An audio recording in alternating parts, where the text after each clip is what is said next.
नियमशास्त्राचे शिक्षक यांनी येशूला प्रश्न केला, तुमचे शिष्य आपल्या प्राचीन चालीरीतींप्रमाणे का वागत नाहीत? ते आपले हात विधीपूर्वक न धुताच कसे जेवतात? यावर येशूने उत्तर दिले, तुम्ही ढोंगी आहात.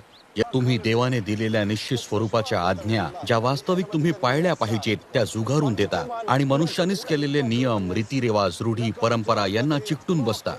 नंतर येशूने जमावाला जवळ येऊन ऐकण्याचे आवाहन केले. तुम्ही सर्वजण ऐका, तो म्हणाला, आणि समजून घेण्याचा प्रयत्न करा. मनुष्याच्या बाहेर असलेली कोणतीही गोष्ट त्याच्यामध्ये शिरून त्याला अशुद्ध करीत नाही. वास्तविक मनुष्यातून जे बाहेर पडते तेच त्याला अशुद्ध करते. तो पुढे म्हणाला, मनुष्याच्या मनातून जे विचार बाहेर येतात तेच त्याला अशुद्ध करतात. कारण वाईट विचार, लैंगिक पापे, चोरी, खून, बदफैलीपणा, दुष्कृत्ये, फसवेगिरी, कामातूरपणा, मत्सर, निंदा, गर्विष्ठपणा आणि मूर्खपणा या सर्व अमंगळ गोष्टी मनुष्याच्या अंतःकरणातून निघतात आणि त्याला अशुद्ध करतात.